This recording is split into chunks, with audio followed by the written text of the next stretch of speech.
今天可以实现海蚌之友，吃到爽。OYD 紧实。下面我们主料，大海蚌。算猪肉率的话，这个是比小龙贵太多。哦，这张港海蚌真的是我们国内单之无愧的贝类猪。9招很融洽的融合在一起。各位好，欢迎进入到我们的优酷技厨房哦。今天呢，我和大家一起来吃一吃哦，传说中的我们国内最珍贵的一种海蚌，也就是产自我们福建的漳港的大海蚌。一说到漳港海蚌哦，大家难免呢不想到另外一道国宴菜肴，这是我们的鸡汤川海蚌。我们出现在我们的视频中的呢，是13斤重的我们的漳港海蚌，这些规格大概是3两格的，个头呢也不小了，13斤重。今天可以实现海蚌之友，吃到爽。吃那个蚌，就想到什么国宴菜，鸡汤川海蚌。所以呢，常规的鸡汤川海蚌，通常会用什么熬鸡啊，一点点的肉，一点点的牛肉。肉我喜欢用什么肉？跟大家讲一下，我喜欢用梅花肉，你不要拿纯色肉这样，纯色肉太寡淡了。海鲜就是因为少油的，要点肉味。牛肉呢，为什么用肋条呢？因为它是排骨肉。鸡汤川海蚌呢，就是汇聚了陆地上的鲜加海洋里面的鲜，棒棒它是鲜的吗？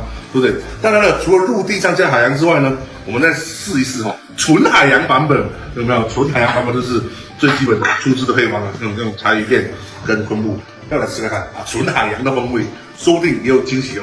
我这边把鸡洗干净了，不要斩它哦，然后加入我们的牛肉条，我们的排骨肉，鸡五花。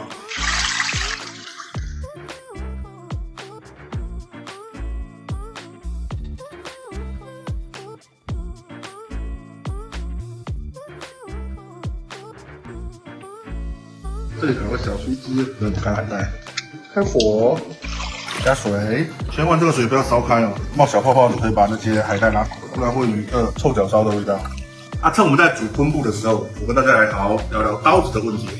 首先我们先忽略这个某个东西它的产地，我们今天跟大家讲的是刀型的问题。刀子的东西被打出来，它是个工具，工具就是要趁手。所以呢，我们今天处理的主食主要的原材料是贝壳。那今天我们选用的刀具呢，就基本上都是处理贝壳的下面2把是常规的牛刀子，我们先忽略它。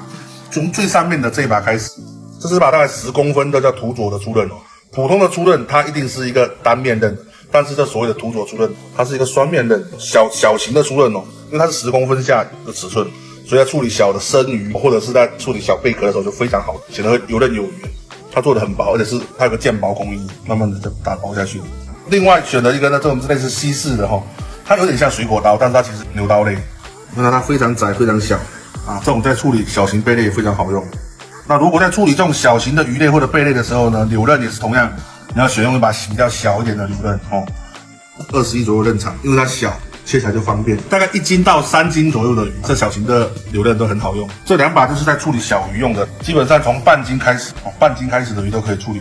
你在合适的食材，它就需要用到合适的刀子，你处理食材起来就相对来说会比较游刃有余。我是个人这么理解的当然也可以理解成差生用居多，这个是1000个人1000个看法。4滚飞滚了没有这都是可以的，你就没必要等它大滚。当然了，这捞出来的海带也可以直接扔掉，也可以再煮吃。再煮一次的话，它的味型会相对淡一点。大滚了下入柴鱼，特殊制文就完成了。现在需要的步骤就是把它过滤出来。我感觉这捞得很痛苦。上才艺，要做的就做往底下放。今天你看超多的漳港海蚌当然这玩意呢，除了叫漳港海蚌，也可以叫做龟龟蚌。我们现在准备呢，把它呢拿几个来做刺身。这个时候我们继续拿一根类似这种西餐牛排刀，它比较厚刃，基本上没有锋利度，不容易刮到手。找这个蚌闭紧紧的，你肯定是没办法处理它的找这种，你看它明明还活着，是不是？这个蚌的贝壳肌在这个位置跟这个位置所以必须得想办法割开它的贝壳肌。你看，这下面的贝壳肌就会割坏，上面再割一下，你看，大概它里面就长这个样。现在再来选一位小伙伴，你想吃哪一个？这个。林姐说是你啦，那就是你了。顺着这个边边一包下去，你看我们现在垫的这东西就不会流汤流汁到处都是。哇，就这样，你看多可爱！开刀，就瞬间肌无力。一下下来。哇哦！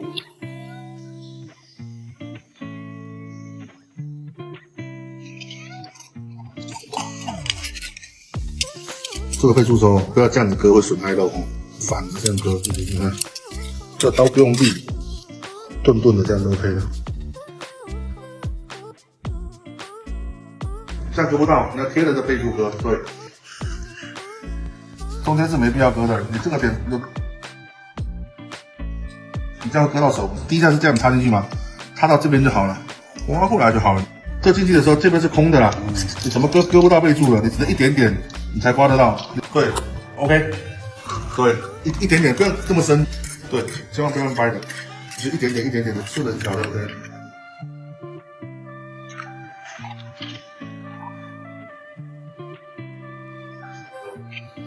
这真是不能拿太锋利的刀，不然会刮我的手就没了哦。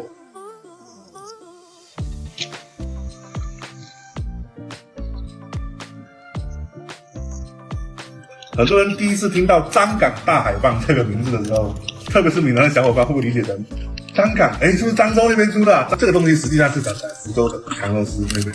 这个蚌原本在市面上它还有个很常见的商品叫做贵妃蚌啊。这个贵妃蚌呢，其实它的尺寸大小哦，从这么大就有人在卖了，卖到多大呢？卖到实际上有这么大。重点是我们今天呢用的这个也是正儿八经的张港大海蚌，只不过它尺寸相对来说就没有那么大，没那么大的情况下。它一样好吃，但是呢，身价就经济了很多。我感觉这种大小呢，更适合家庭的吃了，不至于说一颗蚌几百块。上次我们请大叔吃的那时候，那个一颗蚌200-300块，我们是说移花价，所以大家也不要去盲目的去追求一盘。它为啥是在香港的？为什么说这个蚌在香港那边最有名？虽然它整个南方海域都有，但你会发现正儿八经的香港蚌它都是比较脏的。其实贵妃蚌是很白雪白的，这个算很脏的。那老王介绍给大家听一下为什么？它那边的水营养物比较多，很丰富，水又肥又润的情况下，贝类具有很多的浮游生物可以吃。最近互联网上经常出现的各个那种海边城市出现蓝眼泪，大家蓝眼泪对海洋很多影响。我个人觉得蓝眼泪不是好东西。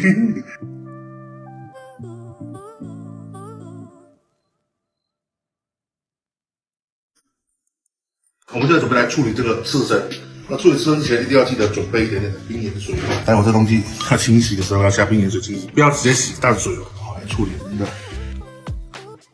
这是一大堆的，待会这些里面有我们要穿烫的，有我们要炒打拉片的，统一都给它杀一杀。我们需要纯的裙边跟。如果我们炒的话，可以整个炒，打开来炒会比较好，它口感会更好。对，定海神针。很多人很爱挑金条啊。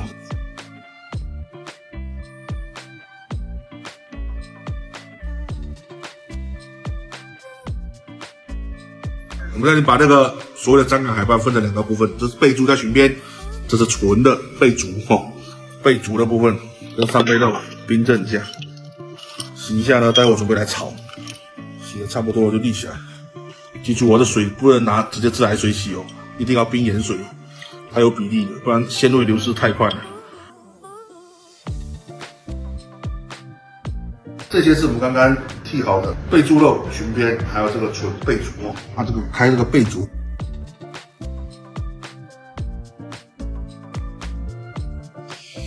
它这里面肚子内脏的部分哦，拿刀背刮一刮就刮出来了。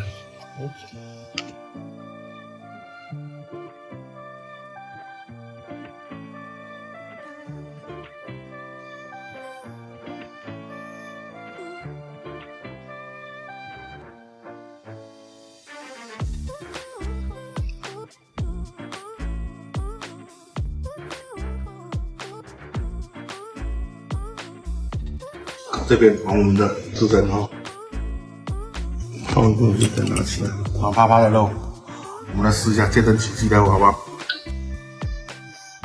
揪起来，紧实，那爆它一下，它就肉会紧，看到没有？瞬间肉就紧起来了，口感是会更好。对，原来肉是米嫩的，是不是呢？好的。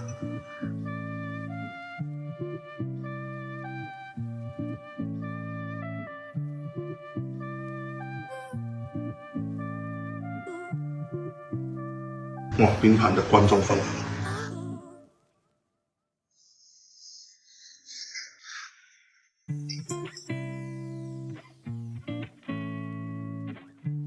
这个不要沾多了。好，不愧是骄傲啊，不愧是一人就一口哈，不然啪啪下去人看。真的不愧是骄傲啊！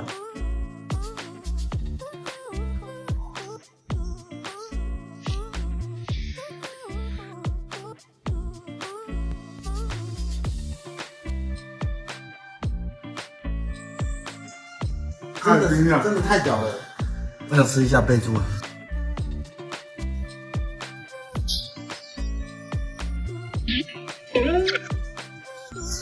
往上甩，你知道吗？千万就不能掉地板，掉地板捡不起来，掉上面还得3秒。贝猪真的很特别，挺好吃的。干嘛？试一下贝猪，这贝猪很超爽。娃娃机也是吃过的贝类做。现在呢，跟大家准备来炒这个9糟的海蚌。我事先呢把配菜焯水一下，这边加入一点点的盐巴跟一点点的青绿，放下我们芹菜才会油亮。滚火了稍微小热个锅，一点点的油就好，太过了。芹菜要煮润。OK， 开始在炒螺片了开始冒这种小泡的时候就是70、80度了，这时候我们就下了，不要等大滚，大滚就是100度，大滚的螺肉很容易过火的。这个时候呢，加一滴的酒 ，OK 1、2、3，已经3秒了，是不是？那我们这个蚌已经好了给它沥干。热锅底一点点的姜末，我们加一点点炒香米的姜末，会噼里啪啦的时候呢，瞬间下去一点点的水，怎么样？这不是水，给大家再瞄一眼，就正儿八经的真的是鸡肉高汤，你知道吗？面下去，加我们的这个什么小火，先小火，加一丢丢的酒，加点酒味。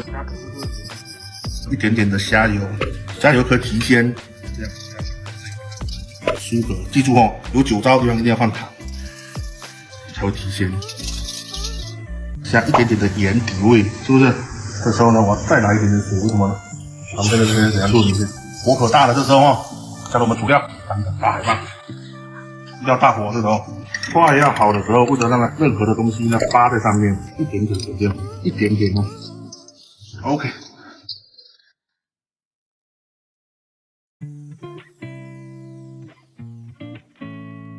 是吧？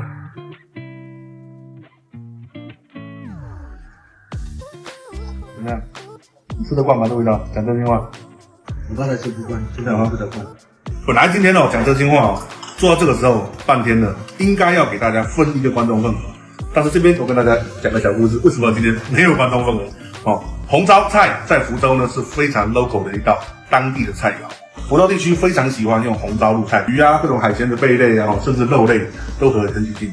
但是，一旦移到了闽南地区，问题就大条了。真的，问题就是大条了。如果你在闽南地区长大的小伙伴，一定会记得一件事情：如果遇到白事的话，白事上面一定会出一道菜叫驱霉的，就是这种红糟肉或者红糟各种东西，就是肉食类的。那如果你在闽南的酒桌上面莫名其妙给人家上一个红糟菜，会被冰的，真的又要冰的，又要冰的啦！还是热的吗？冰的啦，冰的啦，干！竟然讲这个冰的，他说是冰的，冰的就是咸的、咸的，表示愤怒反抗，是一种歧视的行为。只不过说我个人觉得，张港海蚌来自哪里？福州的，对，所以这个福州的食材呢，一定要拿一个福州当地很 local 的做法，那就是这个跟9糟很融洽的融合在一起。你确定吗？这个切的，我今天刀工 OK 没有，这道菜是我们做的第3遍。今晚炒的第3遍，我觉得应该 OK。真的甜，我的嘴巴还蛮甜，你知道吗？甜。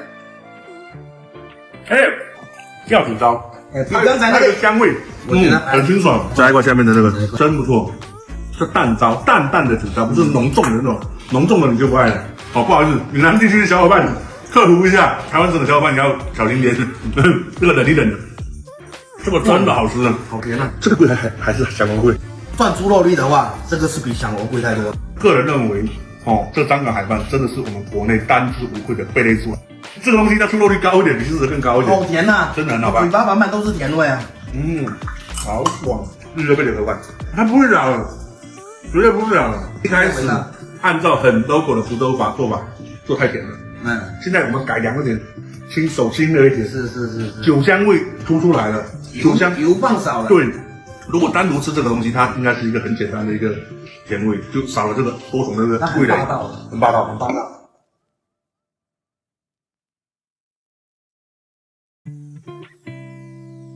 我们下午几点进来6点，真的6点进来吗？差不多。现在真正12点，6个小时。我们本来想用2个小时炖一个差不多版本的，它就 OK 了，真的。对，这是真的，我们用了6个小时出来的汤，水就清了。上面是一层鸡油了。哇，如果这里炖出火它会更少，它会更甜一点。已经很甜了呢，哎，真的可以的。哦，好下瘾。做鸡汤川海拌的时候，千万不要相信什么100度的水3秒钟就。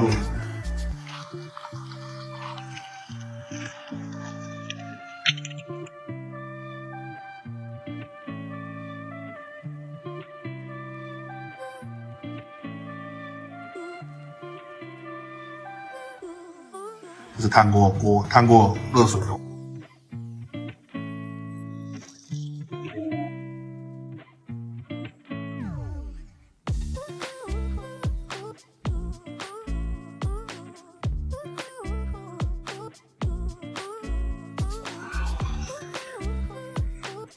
哦，汤里面混合了半个甜，我才吃到甜味的，只是裙边而已，倍数很够力了。哦，完美，不会那么软，我反而喜欢这个，至少半分钟。我们严格控制着100度的水，碗还是一直烫着的。我们从烤箱里面温暖到拿热汤温暖，汤它是有层次的。一开始你喝出来这是肉汤的味道，但是后面它反的甜味太凶残了。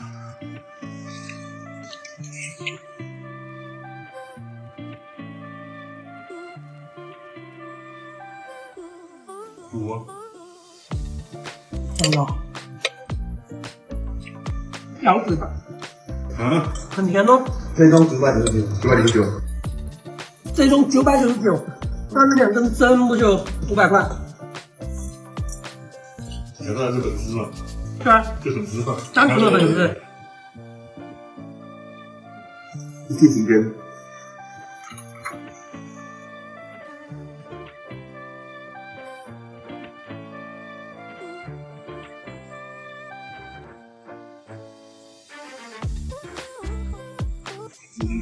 生吃汤好吃，不需要调味。甜，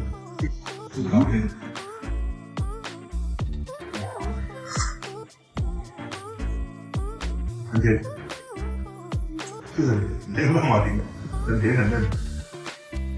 主要是备注后上来个大块的。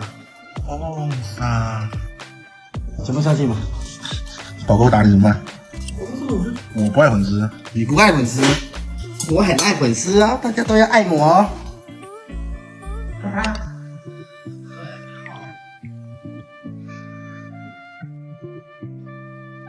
海带太抢味道了，它的前味是海带味，但是后味那个海带干嘛把味道又抢回来了。我知道内部它又把味道抢回来了。海带是干嘛？哦，那就是茶叶的味道嘛。不行啊，它会苦啊。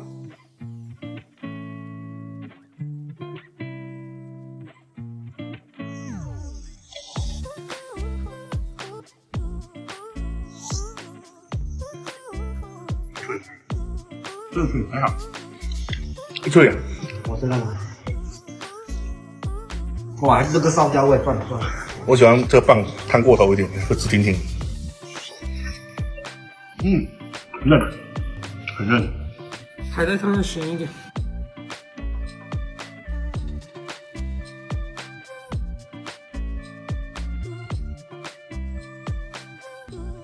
啊，鸡汤赢了。这个烧焦味太重了。晚上他们很开心哦，能买到一大袋的国宴菜的食材，香港大海拌哦。这种海拌呢，基本拿到手上，怎么吃都好吃的。我们今天也复刻了一下很传统的这个鸡汤川海拌的这种国宴做法哦，也去尝试的做了一个什么所谓的出汁。那出汁的东西呢，讲真心话，跟这个海拌嘛有一点出入，因为它这个烟熏味太重，可能因为柴鱼的味道哦。或者是可能海带的味道，不是才这么搭配，它是少了这种陆地上动物的这种蛋白质来的浑厚这种厚重感、鲜甜感。我们用的这个所谓的这龟龟棒呢，做的刺身一定是甜的它的嫩度，我个人感觉不输给日月贝。日月贝已经是扇贝系最嫩的可能这种双壳类的呢，最嫩的我吃过的也就是龟龟棒。还有另外一个就是讲到了所谓的酒糟菜的问题今天因为张港海伴的原产地是在福州，用了一个相对福州的这种技法去料理它，结果没错你跟我都觉得很好吃，但是在场的2个闽南小伙伴都摇头，每个人生活的环境不一样，从小到大对味蕾的记忆也不一样，对不对？镜头前的小伙伴，你们在自己的记忆中有没有什么家乡比较特别的味道分享给我们，或者是你们家乡非常怕吃这个东西？大家如果有灵感的话，可以发在我们的评论中或者弹幕里面，我可能会挑1-2样，回头挑1-2样这种食材，我会好好的研究它，拍期节目吧。我觉得这样也很有意义。大家喜欢看这期节目吗？喜欢一定给我们点赞哦！